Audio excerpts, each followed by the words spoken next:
Já, velkomin að samstöðinni, klukkan 8, nú verða það fréttir og við ætlum að byrja þennan fréttatíma á að slá á þráðin til Hilmars Þórs Hilmarssonar og spurja hann hvað hann haldi að sé að gerast í Hvíta húsinu því enn hafi ekki neinar fréttir borist hvaða einhverju niðurstöðu á fundum Trump með Evrópuleiðtogum og Zelenski.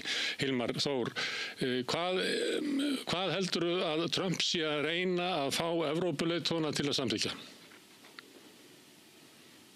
Já, það sem náttúrulega hefur verið grundvallar munur á milli, það sem að hans og Pútín, það að segja, milli Evrópuleiðtogana og Pútín hefur verið það að Evrópuleiðtogar hafa verið að biðja vopnahlé en ekki friðarsamninga. Nú þegar að Trump hittir Pútín í Alaska, þá Trump allt í einu komið með þá hugmynd að það sé betra að fá friðarsamning til lengri tíma litið heldur bara vopnahlé og það grundvallar breyting sem þar verður og síðan virðist Trump vera alveg fallinn frá þessum secondary sanctions tollamálunum sem hann var alltaf að leggja einhverja ofurtolla á Indland og Rússland, Indland og Kína sem í viðskiptum með Rússland, hann ætlaði að gera það virðist vera einhvern veginn sú umræða að vera horfin núna en núna virðist þetta snúast einhverja öryggstryggingu sem að Úkraína var að fá og það búið að slá NATO út af borðinu, hugsaði það allt þetta brölt, það var í apríl 2008 í Búkarest samþykkt að Úkraína fær í NATO og allt bröltið sem síðan hefur orðið og sem endaði með sín tíma og Georgía líka sem endaði með átökum í Georgíu 2008 og svo Krímskaði með tekið 2014 og svona stríði núna sem byrjaði í febrúar 2022. Þannig að nú NATO komið út af borðinu endanlega, við talaðum að Úkraína fyrir aldrei í NATO, það var hlutleysi og svo Krímskaginn fari og Krímskaginn var gefin á 5. áratugnum til Úkraínu þegar Sovétríkin voru til og hafði enga merking á þeim tíma nema þegar Sovétríkin féllu. En núna snýst þetta það, hvers konar security guarantee verið að tala og þá náttúrulega eins og þú veist að Donald Trump og lýsa þegar hann ætlaði ekki að skaffa neinn frekari vopn nema Evrópa borgi fyrir þau og svo Evrópa að tala að senda friðargæsluliða inn í Úkraínu sem ekkert annað en NATO-hermenn og það það sem ég átta mig ekki á því þetta öryggistrygging eða security guarantee, hvernig það á að virka það alveg óljóst og ég held að það sé eiginlega stærsta máli hvernig öryggistryggingu á Úkraínu hafa Pútín hefur sagt að Úkraína geta haft her en hann verður að hafa svona defensive capabilities að það verður að vera varnarlið sem getur varið Úkraínu en ekki offensive, ekki eitthvað lið sem getur hugsanlega ógnað öryggi Úkraínu. Það það sem að Pútín að tala Svo eftir fundin sem verður með Zelenski fyrst og síðan með leiðtogum með Evrópu þá skildist mér að beinni útsendingu sem var áðan að Trump myndi hringja í Pútín ef það væri þannig að það væri hægt að fara eitthvað að reyfa þessum málum en ég held að þetta security, þetta öryggistrygging það sé eitthvað sem mjög erfitt og þessar hugmyndir Úkraínumanna reyndar hugmyndir Evrópu undir forystu forseta Bretlands hefur mér sýnst aðalega en líka reyndar forseta Frakklands og kanslara Þýskalands að það verði einhverju hermenn sendir þarna inn sem verða kallaði friðargæsluliðar og það eigi að duga sem einhvers svona öryggistrygging fyrir Úkraínu. Ég held að það verði eitthvað sem að Rússland hefur sagt að það alveg sama á hvaða formi NATO-hermenn koma inn í Úkraínu, það verður aldrei samþykkt. Það held ég að sé kannski erfiðasta máli núna. Já, en einu af þeim kröfum sem að Pútín lagði fram var að hann myndi halda Donbass sem eru 2 svona oblast og víglínan í öðrum 2 myndi halda sér þótt að það sem hann búinn að ná meiri hluta í 2 öðrum oblast fyrir utan það að halda Krím. Heldur að hann sé til í að gefa þetta land frá sér? Já, hann hefur ekki viljað það. Hann hefur gert bara kröfu í 4 oblast og hluta þeirra sem hann hefur ekki algjörlega náð. Hann hefur gert þá kröfu. Ég veit ekki hvort hann sé tilbúinn að slaka eitthvað á. Ég meina auðvitað geta Bandaríkin boðið honum að létta af öllum viðskiptahindrunum og létta af öllum refsiaðgerðum og lofa því að hann fái gjaldið svara fram tilbaka þessi þrýstingu á Evrópu að gera það þannig að það ýmislegt sem að Bandaríkin og Evrópa geta boðið og það getur gefið hann hvata til að gefa eitthvað eftir en hann hefur viljað fá þessi óblast alveg 4 pluss Krím og ég held að hann trúi því sjálfur að ef hann haldi áfram þá getur hann náð mun meira, hann geti náð Odessa, hann geti náð Kharkiv, þannig ég held að hann telji sig verið í þeirri stöðu að hann geti tekið enda meira Úkraínu stríðið heldur áfram. En ég veit ekki, ég veit ekki hvort að það sé raunhæft að hann bara gefi eitthvað eftir, ég bara efast það. Ég held bara að þessi öryggistrygging sé bara eitthvað sem er bara svo erfitt að það er bara verið að fara inn í NATO bakdyra megin, held ég. Já, ég las það í ítölsku blaði að það sem að Pútín hafði lagt til á móti því væri það að Evrópuhermenn gætu verið þarna en það er að vera fjölþjóðlegt herlið og þar væru Kínverjar og fleiri á einhverja þjóðir aðra nefndar. Þannig það er því svona blandað til þess að það liti ekki út eins og þarna verið NATO herlið komið inn í Úkraínu. Já, það geti alveg komið til greina að væru einhverju hermenn sem væru utan NATO, ekki NATO hermennin einn, alveg sérstaklega ekki bandaríska hermenn og reyndar hefur alltaf verið þannig með, til dæmis í Eystrasaltsríkjunum, þá var það þannig þegar þau voru hluta NATO, þá voru eiginlega yngri NATO hermenn sem sendir þangað inn og það var ein ástæða fyrir því að það var talið verið í lagi að þau væri í NATO því það var en síðan þegar voru settir hermennin þá voru þeir frá Kanada, aðalega Bretlandi og svo Þýskalandi og það þótti ekki hyggilegt að senda inn bandaríska hermenn. Þannig að ég held að það geti kemur til komandi greið, sérstaklega með landa eins og Kína sem er raunverulega bandamaður Rússlands og frá einhverjum slíkum löndum í Asíu eða eitthvað slíkt, það geti hugsanlega verið, en ég held bara allt sem væri NATO-her sem væri kallað friðargæsluliðar, það held ég að veri mjög erfitt að kyngja því. Ég held að veri friðargæsluliðar sem að þeim Sameinuðu þjóðirnar geta safnað saman friðargæsluliðum úr öllum ólíkum heimshornum. Þau hafa reyndar lítinn hernaðamátt en þau getur safnað saman friðargæsluliðum frá öðrum en NATO-ríkjum. Ég held að alltaf mikil viðvera NATO muni aldrei falla í kramið frá Rússlandi. Ég sammálaður í því að þetta væri, það sem þú hefur verið að lesa, það væri mögulegt. Já. En raunverulega má líta á þetta sem tvenns konar viðræður. Það er þegar Trump og Putin hittast að þá eru þeir að ræða með hvaða hætti Rússland getur aftur komið svona inn í alþjóðasamfélagið og hvað þurfa að gera í Úkraínu til þess. En þegar Trump hittir Evrópuleiðtogana og Zelenski að þá er krafa þeirra svona réttlát lok á Úkraínustríðinu og þetta tvennt þarf ekki endilega að fara saman. Það sé hægt að ná því saman. Nei, það er náttúrulega það sem að Evrópuleiðtogarnir hafa lagt áherslu á bara það að Úkraína er lýðræðisríki, segja þeir, það hefur aldrei verið neitt lýðræði þar sem er í vestrænum skilningi, náttúrulega land sem er skammt á við komið í lýðræði og efnahagsmálum í kalda koli og gríðarlega mikið spilling og allt fram eftir göttunum. En það er alltaf verið sagt að Úkraína, hún er sjálfstætt ríki, hún getur bara gert hvað sem er og gengið í NATO og boðið erlendum ríkjum að koma með her inn í landið og inn að landamæri Rússlands og allt fram eftir göttunum og að þeim sjálfstætt ríkið því gert hvað sem er. En það við vitum alveg að lönd sem eru í landamæri við stórveldi að þau verða að taka viss tillit til stórvelda. Við séum þetta í Asíu, við sjáum þetta líka í Norður-Ameríku með Bandaríkin, Kanada og Mexíkó. Mexíkó myndi aldrei fá að vera með erlendan her við landamæri í Bandaríkjunum, það er aldrei til liðið. Þannig að Evrópuleiðtogarnir eru með þessa hugmynd að það sé lýðræði og eitthvað svona rule-based international order sem farið eftir alveg án hagsmuna stórvelda og við vitum það með Donald Trump að hann er ekkert að fara eftir einhverjum alþjóðlegum reglum ef svo til að við sjáum bara í samskiptum hans við Kanada og varandi Grænland og annað að stórveldin þau fara sína leiðir og alþjóðalög og reglur skipta ekki minni grundvallaratriðum í þeim málum, þau bara gera það sem að þeim finnst vera eðlilegt og en Evrópuleiðtogarnir hafa verið með þessa hugmyndum vopnahlé og þetta hefur verið alveg óraunhæft og ég skil ekki það að Steve Witkoff sem hefur verið sendimaður Trump fór til Moskvu að það var nokkrar ferðir og það virðist ekki hafa komið til skila eftir Trump fyrir bara á fundinum í Alaska að það væri miklu ráðlegra að gera langtíma friðarsamning og Trump var alveg uppfullur af því eftir fundin með Putin en var það ekki áður.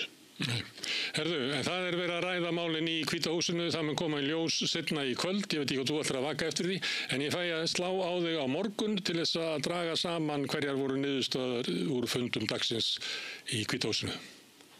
Alveg endilega, heyrist, takk fyrir. Já. Við höldum þá áfram hérna með fréttinnar. Sigurjón Magnús og María Lilja eru hérna. Ég veit ekki, tók ekki að setja, það voru komið nótt hérna hjá honum. Hann er í Bangkok. Miði nótt hérna, en ég ætla að klára að tala við hann á morgun. Herðu, ég tók hérna saman nokkra fréttir sem að tengjast þessu máli. Hérna er forsíðan á Liberation í Fraklandi sem að sýnir stemminguna sem að var í evrópskum miðlum. Það er svona heimavarnarliði verið að koma og bjarga málum. Ég veit ekki hvort að þetta verði árangur. Bakhjarlar Selinskís. Já, en svo fór ég að leita að því hvað sem væri eitthvað starf verið almenna umfjöllun það, hver væri raunverulega staðan í umræðunum, hvað Putin hefði fengið Trump til þess að samþykkja í Alaska og hvaða væri sem að Trump ætlar að reyna að þröngva þá upp á Evrópu. En það var erfitt að sjá það, en ég sá það í Corriere della Sera þetta heitir Kvöldpósturinn í Ítalíu. Þeir voru með, ég er með myndina af því fyrirsögnina, þannig er skemmtileg mynda af Putin. Þetta er sem sagt, hverjar eru kröfur keisarans, hvað er það sem að Putin vill?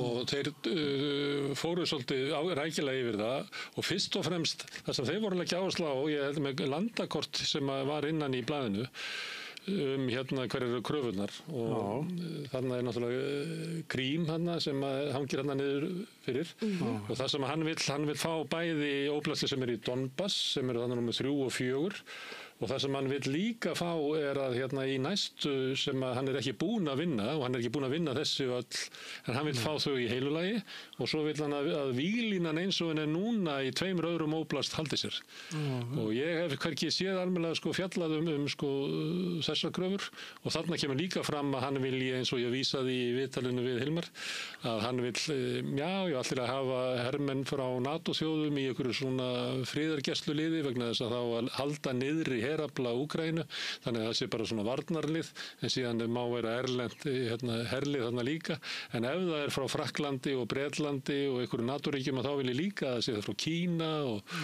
og Indlandi eða Afríkuríkjum eða eitthvað annars þar. Ég las á einu stað í dag að stjórnarskrá Úkraínu leyfir ekki forsetanum að afsala landi. Nei, hann breytti stjórnarskráni gert það áður, þannig hann getur bara breytt í aftur. Ég held að það sé ekkert.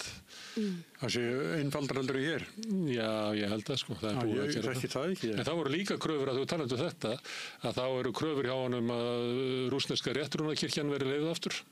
Og það eru svona ýmissar slíka kröfur sem eru að sömuleyti skiljanlegar vegna þess að ég held að Putin og rússar upplifu það að þeir séu einhver leyti að tala fyrir hönd rússneska minnihlutans í Úkraínu þannig það eru kröfur það að þau geti svona að lifa lífi sínu þokkalega eðlilegu lífi.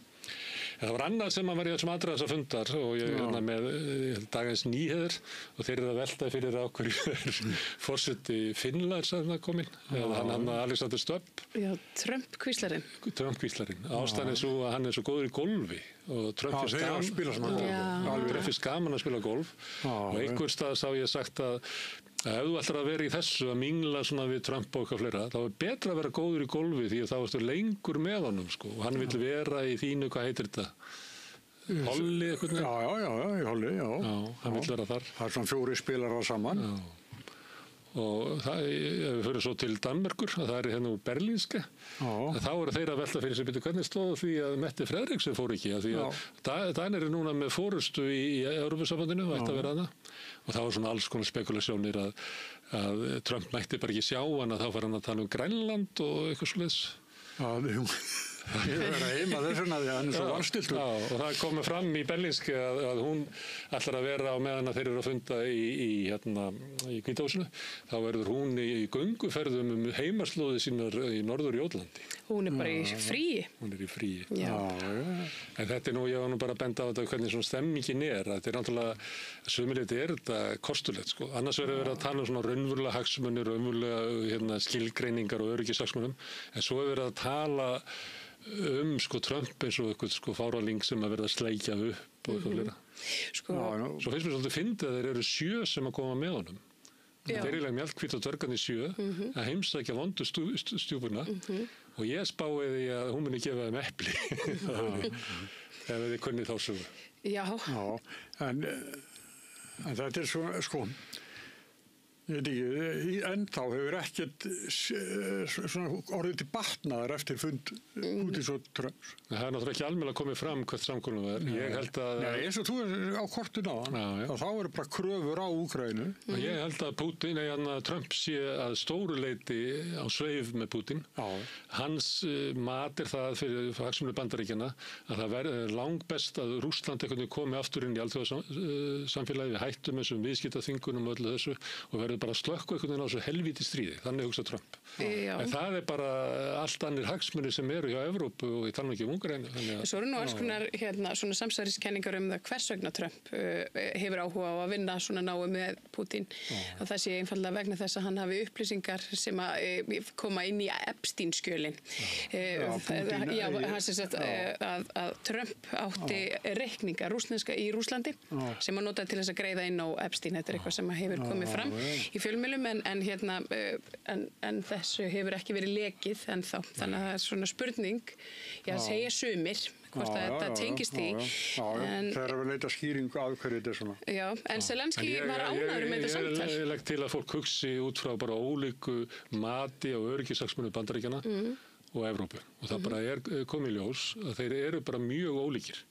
Og mér finnst allt í lagi bara að skoða og það, en það má vel vera að sé eitthvað svona. Eins og hefur nú Trump sjálfur sagt að hann geti labbað niður Fifth Avenue og skotið mann og komist upp með það. Og sumriti hefur það komið ljós í sambandi við Epstein. Það var hluti af makahópnum sem var að gera svona uppreist gegn honum. Ætla að nota þau skjöl til þess að veikja hann. Það er komið ljós að það fólk er bara komið út í hot, sko. Þannig að það að vera fórsetið Bandaríkjanna og geta náð fram eitthvað af þeim kröfum sem að makahópurinn til þess að hafa, það er bara svo sterk stað að ég held að hann sé eiginlega ósnertanlegur gagvart sínu fólki. Já.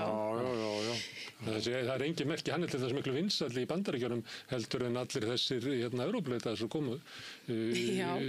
Starmer, Macron, Þýskalandskanslari, þetta eru menn sem eru með svona 20% þetta er ekki mjög vinsælt fólk, ekki í sínum heimalöndum og það er að síðast þá í... Meloni er vinsalarna, hún er hérna líka því að Trump er svona virðingu fyrir henni.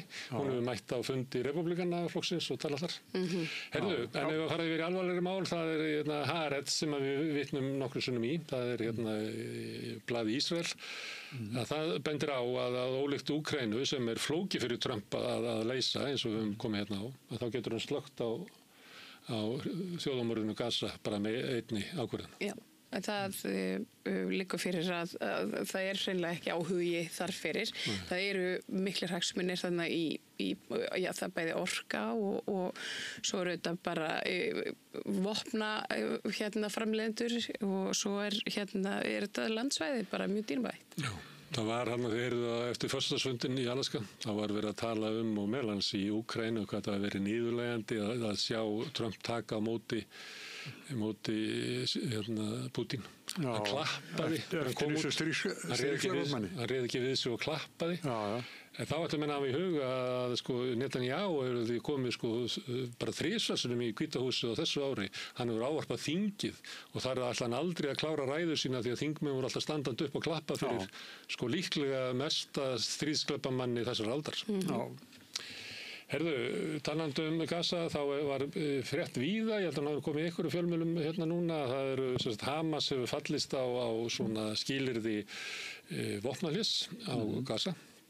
En þetta er náttúrulega ekki tillögur sem að Ísraelsmenn hafi samþykkt. Nei. Þetta eru tillögur sem eru byggðar á friðarviðræðum sem hafa verið í gangi með Egyptalandi og Katar. En Hamas er búið að samþykkja. Svo þá er líklega frétt á morgun ekki að Ísrael hafni. Ég meina það er venjan, Hamas hefur nú eiginlega bara samþykkt flestar svona friðarumleitanir núna bara í 1,5 ár. Þetta mætti fylgja með þegar vera að segja þessar fréttir rétt. Akkurat, það vantar svolítið. En það er og það er ekkert lát á loftárásunum á Gazaborg akkurat núna. Það er alveg hryllilegt þar litast og mikil skelfing. Það er frétt hérna frá New York Times sem er náttúrulega mjög hliðholt gyðingum og hefur verið hliðholt Ísraels lengi. Þetta er nú blað í eigu gyðingafjölskyldu, það var það lengst af í svona gyðingabænum New York sem að En þeir segja reglulega fréttir af því miklu mótmælum í Ísrael og það sama með þær fréttir að þessi mótmæli búin að vera mörg ár. En þau hafa ekki haft nein sýnilega áhrif á stefnu stjórnvalda. Nei. En það hefur ekki oft svona vonir á Vesturlöndum, þessu hugmyndum það að almenningur í Ísrael geti breytt ástand. Já, það er þessi ekki vera. Eins og við konumst við það í sambandi við Rússland. Það var svolítið að rússneskur almenningur myndi stíga upp gegn Pútín og breyta þessu. Ég hef nú ekki heyrt það í heilt árað eitthvað leys. En það er alltaf þessi hugmyndum en ég held að þetta er ekki verið að gera því Ísrael. Sko, herinn er allt of sterkur og allt of hliðhollur þessum tveimur bæði Putin og svo Trump, hún er Netanyahu nefndi ég á alla. En við höfum stigið upp íslenskir kjósendur. Já, við höfum haft árangur. Já, þetta fólk er að stíga upp, stundum er þetta 100.000 sem eru út á götu. Það bara dugar ekki. Þetta fólk er að mótmæla vegna þess að það átta sig á því að gíslarnir, þeir koma væntanlega ekki heim ef að loftarásundar halda áfram að dynja á þeim. Ísrael hefur nú þegar myrt nær alla gíslarna, þeir eru örfáar eftir og það er svona spurning hvort að þeir þykir það þess virði að falast eftir þeim áfram eða hvort þetta sé bara komið gott og þeir ætli bara að klára verkið. Það eru eitt merki breyttan heim úr viðskiptablaðinu. Porsche ætlar aftur í vopnabransan. Þeir voru í vopnabransanum og bjuggu til bíla og dót fyrir Adolf Hitler á síðum tíma en fóru út úr því að það væri óvinsæl þetta má það svolítið burt úr sögunni sinni en núna eru þeir bara að fara aftur í vopnaframleiðslu. En alltaf ekki að hætta hinnu? Nei, en ég menna það er bara mesti peningurinn í því við vorum með frétt danska herssýningu. Það var brjálað að gera þar því að businessin í dag í Evrópu og í heiminum er náttúrulega í vopnum. Já.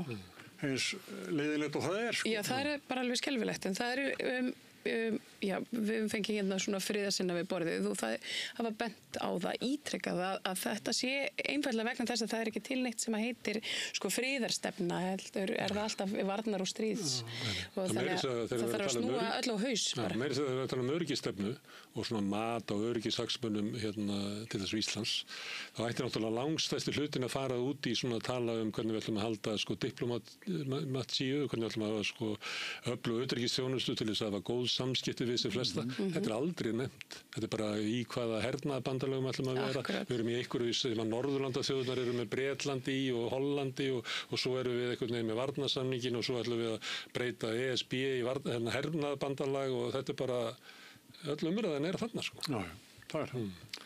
En þetta geisa stríð, það er náttúrulega... Já, og þau munu ekki að hætta meðan við höldum áfram að vígbúast. Nei, hvað við getum áttur þessi fámenna þjóð. Ég tók eina fréttur Mogganum sem sá mikið lesin, MBL lýsa hræðilegri dvöl í fangelsinu, þetta er í El Salvador. Og þetta er svona fylgir þessari hernaðar uppbyggingu og allir sjóðnir hersöðingjar og það var náttúrulega þól okkar gagnvart bara viðbjóði gagnvart fólki og það að af mennska fólk og fara með það eins og skepnur. Það er bara eiginlega... Það er ekki betur en í þessu. Nei. Það er verið ala bara upp patur. Man komast upp með hvað sem er orðið. Já, það er þetta þessi öryggisvistun sem heitir hvað Síkot. Herðu, hinga heim. Það er samkynniseftirlitið var að sekta Landsvirkjun 1,4 milljarð. Þá það ríkisfyrirtækið Landsvirkjun að borga í ríkissjóð. Sem hefði gert á kortið þér. Já, þeir gera það. Ég held að þeir hafi borgað 10-12 milljarða í fyrra minni mig. Já, þeir borgaði bara minna næst. Þetta er náttúrulega afleiðing af svona markaðsvæðingu orkugeirans. Fyrir kannski svona 15 árum hefði þetta verið óhugsandi. Því þá bara sá Landsvirkjun að skaffa raforku fyrir Landsnet sem að dreifði til almennings. En núna er svona hugmyndum að þetta sé markaður og af því að Landsvirkjun gert þetta svo hagkvæmt að þá eru þeir að þeir eru með markaðsráðandi stöðu að þá verður verðlagningi sem að þeir eru með að taka mið af getu hinna litlu, einkaaðilana sem eru að tróða sér inn á markaði. Já, einhverju milliliðir sem vilja vera. Já, þannig að þeir þurfa líklega að okra á almenningi til þess að vera með jafnstöðu gagnvart hinnum sem er að tróða sér inn á markaðin. Þetta er náttúrulega... en eins og Landsvirkjun gerir þetta núna, sem er að sekta það fyrir, að þá takar ekki þátt í þessu milliliða kostnaði. Nei, en hann Breki Karlsson bent á þetta að með þessu auknu frelsi í verslun með rafmagn að þá hefur rafmagn hækkað, ég man ekki, það var 28% á sama tíma og verðbólgan fór eitthvað bara upp kannski 12 eða eitthvað, ég man ekki alveg tölunar, en það var umtalsvert sem að orkan hefur hækkað og af hverju gerist það? Það er út af þessari markaðsvæðingu. Af hverju hún? Er það ekki... Það er Evróputilskipanir. Það er helvítis 3. orkupakkin. Og það er þetta bara 1. orkupakkin. En Landsvirkjun ætlar að kæra þetta, er það ekki? Jó, segir það.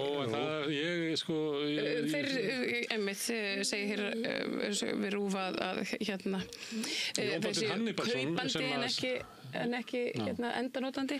Jón Baldvin Hannibalsson sem samdi með samningin á sínum tíma, hann hefur bent á það að það er ekkert sem segir að við þurfum að vera hluta af þessum orkusamning. Men þetta er ein saga sem ég veit ekki hvort er nennið að hlusta á að það voru færingar voru að veltaði fyrir sér að breyta fyrirkomulaginu sem voru að lyfjasölu þar. Þar er það þannig að það er landlæknir sem rekur apótekin. Og þeir voru að býta, er þetta ekki eitthvað gamaldags og svona verður ekki að leipa nútímanum inn og hafa svona frelsi í lyfjasölu. Og þeir fengur ráðgjafa meðal annars frá Íslandi og Skandinavíu og einhverja frá Evrópu og þeir komu og skoðu þetta og svo var niðurstaða ráðgjafana það ekki breyti þessu því að við örugga lyfjadreifingu á ódýru verði með félagslegum rekstri ekki breyti þessu þú veist, því að ekkert að gera við að fara í einhverja gerfi markaðsvæðingu og lyfjadreifingu. Svona var þetta sömuleyti hér og svona var íslenska orkukerfið, það var allt í félagslegri eign líklega við nóga rafmagni, eða ekki? Við getum lýst upp skammdegið og hitað upp húsin okkar og ég meina við ættum að vera öfundsefni allra þjóða. Af hverju erum við að taka upp orkusölukerfi sem hefur reynst öðrum illa? Mér finnst þetta að mætti vera til umfjöllunar. Já, komið að hluta til sko, þannig að við höfum reynslað þessu sjálf. Já, þetta eru leitt til hækkunar eins og Breki við bentum. Já. Það var seinni frétti sem var þetta, það var eitthvað að hún hefði verið svona hásektina því að Samkeppniseftirlitið segir að Landsvirkjun hafi vitað af þessu og gert þetta sem opin augun. Eitt svona sárasta fréttin ég sá að var það ekki á Stöð 2 frekar en á RÚV sem var langt viðtal við móður í Múlakoti. Það er leikskólastarfsmaður sem er í gæsluvarðhaldi, grunar að hafa brotið kynferðislega gegn barni. Og skiljanlega þá er þetta bara áfall fyrir foreldruna. Hvað heldurðu? Já. En það kemur í ljós. Hann var undir sérstöku eftirliti fyrra því að hann hefði verið með undarlega hegðun. Hvað þýðir það? Sérkennilegt háttalag? Já, sennilega verið ekki á að hann væri gift með börnum með eitthvað. Já, en ég meina, af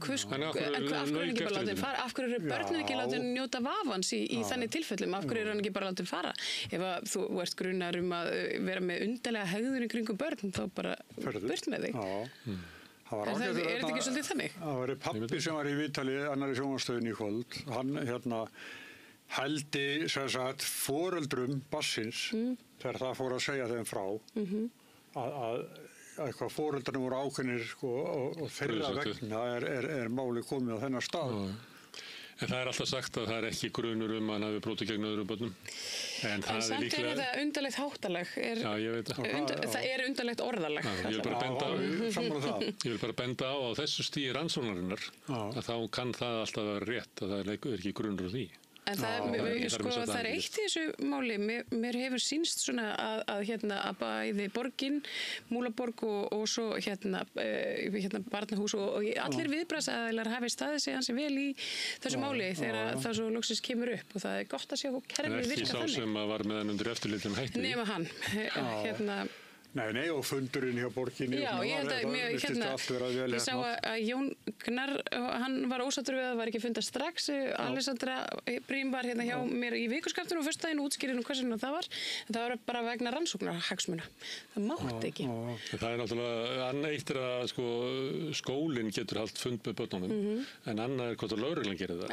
Þú getur haldið fund með börnum með foreldrum í eitthvað svona óvissu og auðvitað vilja foreldrar vita bara nákvæmlega hvað máli snýst. Það bara er ekki boði, það er ekki vitað hvað er boði. En samt getur samstaða foreldrarna og starfsfólksins og starfsmanna Reykjavíkurborgar verið góð. Þannig ég er tím Jón Gnarr í þessu. Heyrðu, við stundum fjallaðum fréttaflutning Morgunblaðsins úr skólakerfinu. Hér er ein frétt og mikill tími fyrir að kubba og föndra.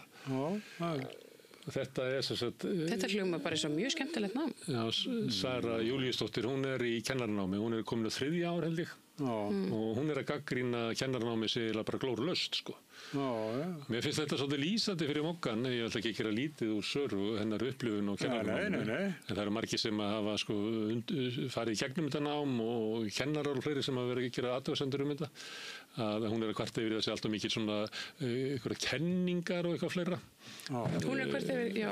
Svo akademískt námið að það verið bara að kenna manni hvernig maður að geta kennt börnum. Og þá að benda á að það fer fram síðar í náminu í námi á vettvangi og öðru slíku.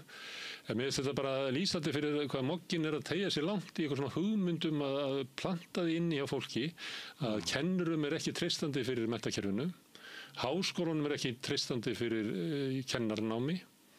Og það verið að koma einhverju aðrir, mér dettur í hug kannski viðskiptaráð.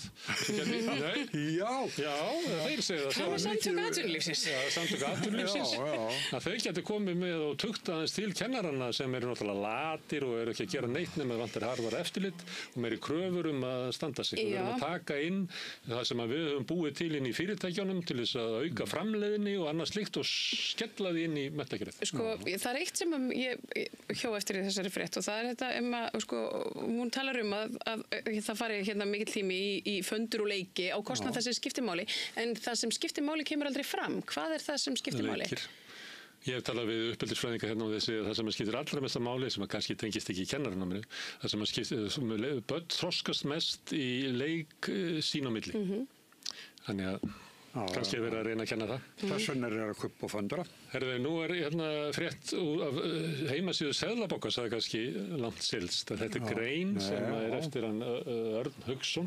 Hann að svara svona kröfum sem reglulega koma fram hjá þeim sem hafa fjárfest í bönkum.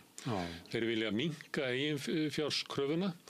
Og þannig að þeir geti greitt sér meiri arð út úr bönkunum. Tekið ykkur 10 milljarða út úr. Þeir eru alltaf reiknað að ef við fengjum að hafa þetta eins og þarna í Skandinavíu eða einhvers staðar í nágrannalöndum okkar, þá getum við kannski sem eigum í Arion banka greitt okkur kannski 60 milljarða út úr bönkunum. Og þeir sem eigið í Íslandsbanka kannski bara meira held ég, bara 90 milljarða eða eitthvað. Þannig að rosalegi peningar sem eru þannig, sem eru ónotaðir, sem að við eigum en megum ekki taka. Og Örn svolítið að svara þessu. Og svo hefði fengju nú alla þessa milljarða. Hvað áhrif hefði það til dæmis bara á þensluna í landinu, sko? Kannski þurfti ekki Porsche að fara í hergagnaframleiðslu, þeir myndu kaupa svo marga Porsche. Ég veit ekki hvað alltaf að gera það. Síðast fóruðu bara með þetta aflandsæðir. Já, það ekki ideal? Já, en ég sé fyrir mér að það myndi skella verðbólgunum bara í hæstu stig hérna því að þeir fara allir að kaupa sér dýr hús og dýr föt og... En þetta með ágætt að benda á þetta því að þetta kemur reglulega fram í fréttunum svona að eiginfjárhlutfallið sé alltaf hátt og það þurfa að slaka á því og þetta fer alltaf svona í gegn en ég minnst aldrei almenna að koma fram svona hvað þetta snýst. Hér þetta bindiskylda, þeir eru ákveð mikið af pinningum í Seðlabankanum. Eins og leit út fyrir að væri í Hvítahúsinu á Zelenski, en það ekki. Zelenski kom ekki með bindi, hann minn maður.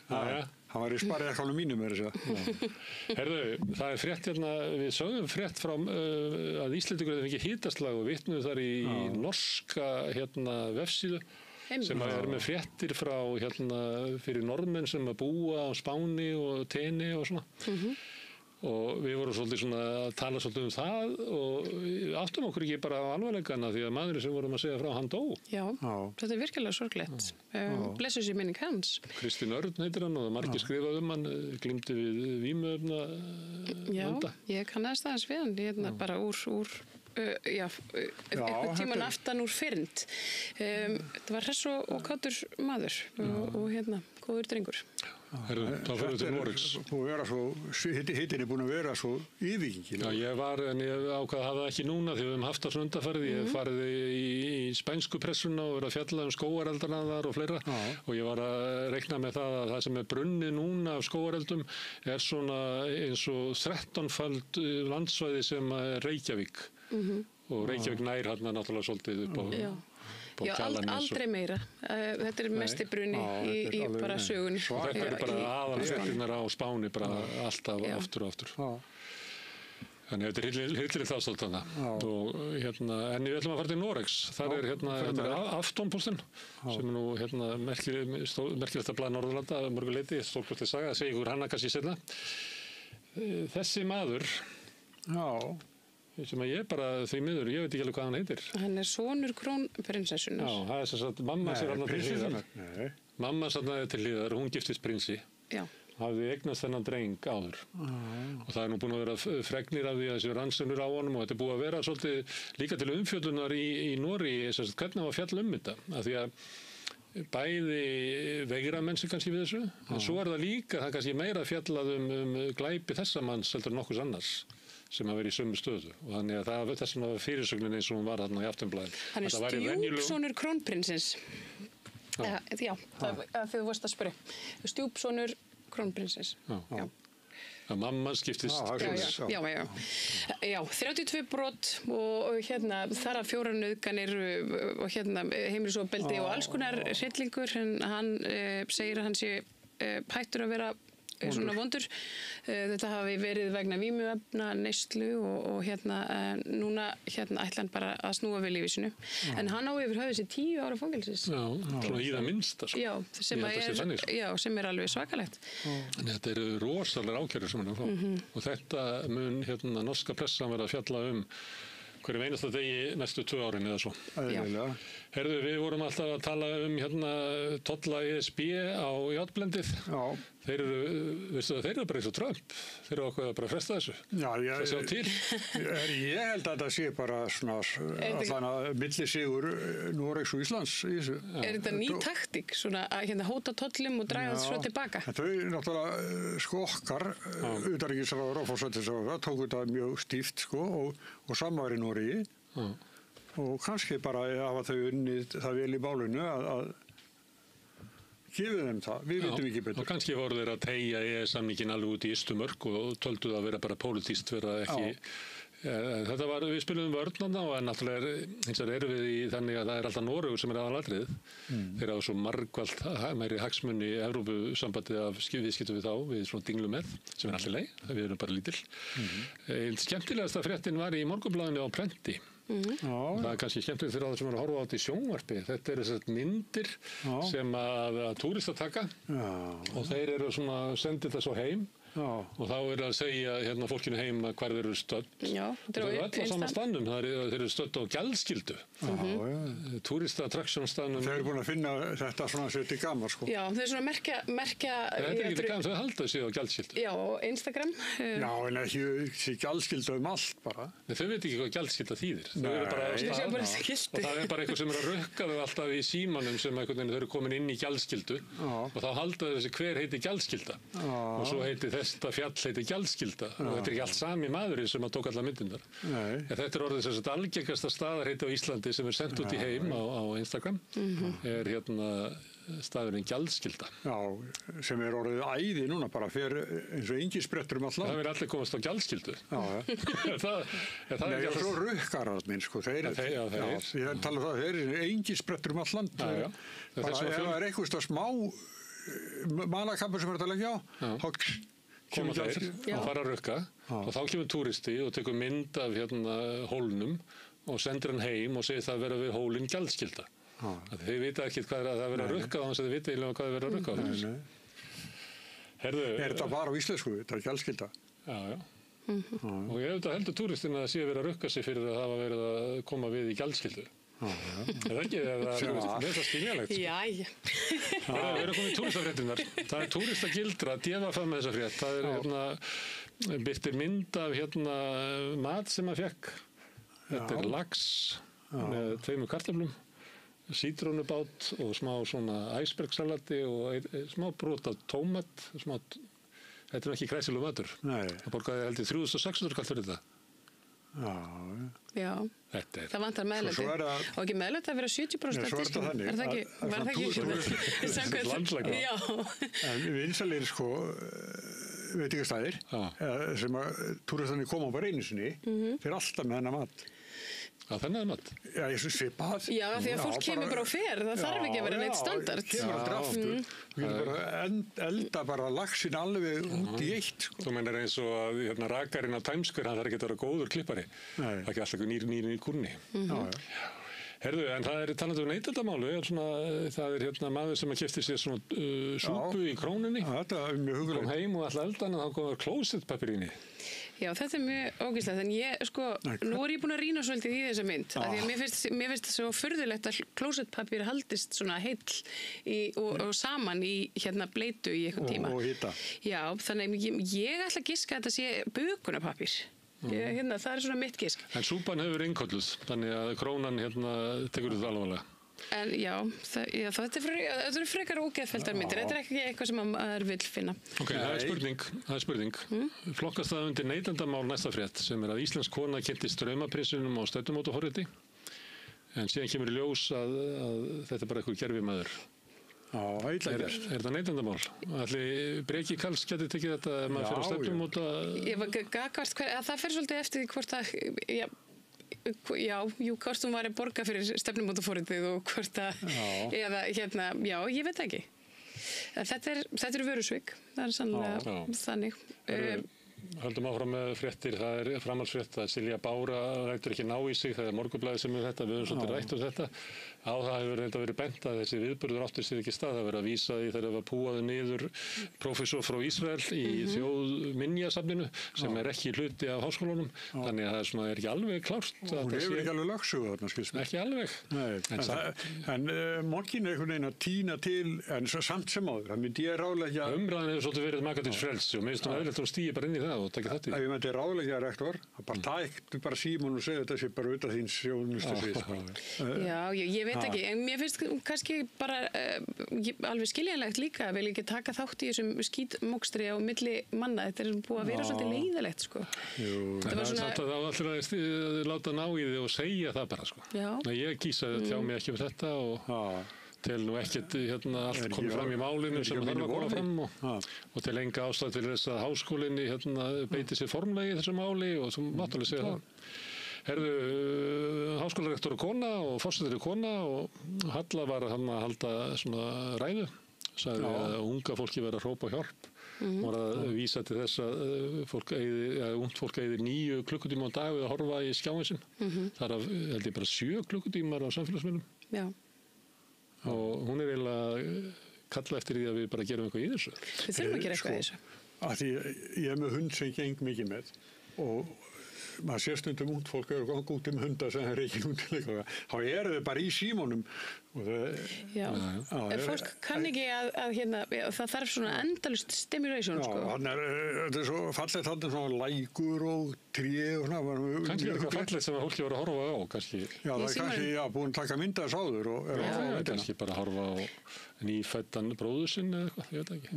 Út að lappa með hundin. Það geti ekki allir. Nei, en þetta er áhugjefni, af því að það hefur verið sýnt fram á að það eru tengsl milli kvíða og of mikillar notkunar og svona samfélagsmiðlum. Það eru auðvitað alls konar upplýsingar líka sem að þau eru að fá bara svona beint í andlitið sem að eru vafasamar. Við höfum allavega ekki gert nógu vel til þess að kenna börnum að vera læs á upplýsingaóreiðu og annað. Þannig að við erum búin að setja, þetta er svolítið eins og að setja lítið barn út í einmitt bara á Times Square klukkan 11:30 að kvöldi og skilja það eftir. Er að láta barnin vera á internetinu. Það sem börnin segja er svipað og Sigurjón var að segja. Fólki sem hann var að hitta voru ekki börn. Nei. Og börnin segja alltaf, ég meina, hafið þið séð foreldrana? Þau eru bara alveg eins mikið í þessu. Þetta er ekki, þannig ef foreldrarnir vilja ekki að börnin séu á netinu, þá ættu foreldrarnir að hætta á netinu, myndi ég halda. Ef þú vilt ekki að börnin drekki þá ætti þú kannski aðeins að draga út drykkjunni. Getum við ekki haft svona netlaus á 50 eins og eins og var netlaust sjónvarslaus? Já, það er sjónvarslaus 50. Já, er ekki hægt að slökkva bara á kaplinum einhvern veginn? Getur Halla ekki gert það? Hún er forseti. Herðu, það er frétt úr Defa. Það er Jón Trausti sem er framkvæmdastjóri Heimildarinnar. Hann segir að Carbfix hafi hefnt sín á heimildinni. Það snýst það að svona fyrirtæki senda oft frá sér svona einhverja pakka þar sem eru myndir og eitthvað fleira og það notað í þegar viðkomandi frétta tilkynninga birt en svo það oft þannig að fjölmiðlarnir nota þessar myndir seinna og líta á þetta sem bara almenningseign og það gerði heimildin en þá fer Carbfix og allar að rukka höfundaréttar gjöld fyrir myndina. Já, ég veit nú svo sem ekki hvað stóð í þessum posti en ég meina væntanlega hafið þau gefið leyfi fyrir birtingu myndarinnar með að senda hana út svo. Já, það verður ekki þá þetta. Ég hefði sem ritstjóri þá hefði ég hegðað mér eins og Jón Trausti sko. Ég hefði talið verið góður í trú að byrta þessa mynd. Ég meina þetta er eitthvað mynd sem var komin inn í kerfið, sem var komin inn í kerfið, já. Ekkert mál. Herðu, það er hellingarfréttum eftir en ég ætla að skjótast í öftustu fréttina sem að ég veit ekki hvort að við finnum hana. Það er að það voru veitt kvikmyndaverðlaun helgina. Í Noregi og þá er okkar kona Lilja Ingólfsdóttir Margeirssonar hún elskling sem hefur vakið töluverða athygli og við höfum nú fjallað heldur tvívegis við rauðaborðið merkileg mynd hún var besta myndin Lilja var besti handritshöfundurinn hún var besti leikstjórinn og aðaleikkonan hún vann og þetta var sópað til þessu öllu verðum. Stórkostlegur árangur. Við endum á þessum fréttum, Sigurjón og Mari Lilja, kæra þakkir. Þetta er lokin á fréttunum, hennar rétt handa við hornið byrjar rauðaborðið. Ég bendi þeim á sem eru að horfa á okkur á Facebook eða YouTube. Þið þurfa að fiska upp svona nýjan þráð. Þannig að nú hættu útsendingum á þessum þráð og þið finnið útsendingarnar á rauðaborðinu eftir augnablik.